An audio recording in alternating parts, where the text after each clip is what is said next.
নমস্কার, ঠিক সন্ধ্যে ৬টা নিউজ 18 বাংলা জেলা থেকে সরাসরি নিয়ে আপনাদের সঙ্গে রয়েছে আমি তমশ্রী। শুরুতেই যে খবরের দিকে নজর রাখবো, গার্ডেন রিচে প্রমোটার রাজ ডাকাতির দায়ে জেল খাটেন মোহাম্মদ ওয়াসি। আরো একবার জানিয়ে রাখি, ডাকাতির দায়ে জেল খাটেন মোহাম্মদ ওয়াসি, যাকে গ্রেফতার করেছে পুলিশ। জেলে পরিচয় হয় চুরি ফিরোজের সঙ্গে। চুরি ফিরোজ ব্যালট সেলিমের সঙ্গে ব্যবসা শুরু। প্রথমে সাপ্লাই দিয়ে ব্যবসা শুরু মোহাম্মদ ওয়াসির। সরাসরি চলে যাব, আমার সঙ্গে রয়েছে আমার প্রতিনিধি অমিত রয়েছে। অমিত, যে বিষয়টা জানতে চাইবো, যে মোহাম্মদ ওয়াসির এই যে উত্থান, এই উত্থানের পিছনে রাজনৈতিক মদত কতটা?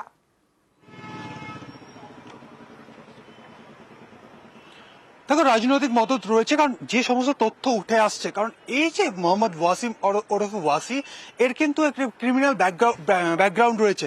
এই দীর্ঘদিন জেল খেটেছে এবং সংশোধনাগারে থাকাকালীন গার্ডেন রিচেরই বাসিন্দা চুরি ফিরোজের সঙ্গে তার পরিচয় হয়। এরপরে তারা যখন জেল থেকে বেরিয়ে আসে, মোহাম্মদ ওয়াসিফকে কিন্তু চুরি ফিরোজ বলেছিল যে মেটিয়াবুরুজ এলাকায় এসে বা এই গার্ডেন রিচ এলাকায় এসে তারা একসাথে ইমারতি সামগ্রীর সাপ্লাইয়ের কিন্তু তারা কাজ শুরু করতে পারবেন। এবং এই যে ওয়াসি, তিনি কিন্তু তার আগে জেলে যাওয়ার আগে তিনি কিন্তু থাকতেন রাজাবাজার এলাকায়, এবং সেখান থেকে জেল থেকে বেরিয়ে আসার পরে ঠিক এই গার্ডেন রিচ এলাকাতেই তার এক আত্মীয়ের বাড়ি, সেখানে সে থাকা শুরু করে। এবং চুরি ফিরোজ, যার সঙ্গে তার সংশোধনাগারে পরিচয় হয়েছিল, চুরি ফিরোজে আরো এক সাগরেদ ব্যালট সেলিম, চুরি ফিরোজ এবং ওয়াসিম, এরা তিনজন মিলে এই গার্ডেন রিচ এলাকাতে ইমারতি সামগ্রী সাপ্লাইয়ের কাজ কিন্তু শুরু করলো একসাথে।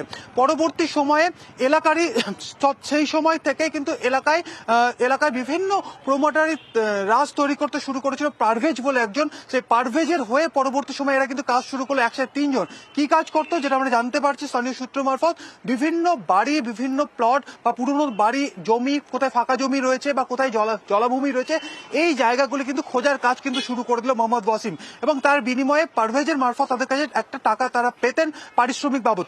আস্তে আস্তে তিনজন মিলে, অর্থাৎ চুরি ফিরোজ, ব্যালট সেলিম এবং ওয়াসিম, তিনজনে মিলে সাপ্লাই করতে শুরু করলো। সাপ্লাইয়ের পরে হচ্ছে জমি দালালির করা শুরু করলো। তারপর আস্তে আস্তে যখন রাজনৈতিক প্রভাব তার যখন উপরে পেলো বা তারা সাহায্য যখন পেলো, তারপরে সে প্রমোটিং করা শুরু করলো। এবং গত 3-4 বছর ধরে এলাকায় বিভিন্ন প্রমোটিং করার ক্ষেত্রে এই ওয়াসিম কিন্তু কাজ করছে।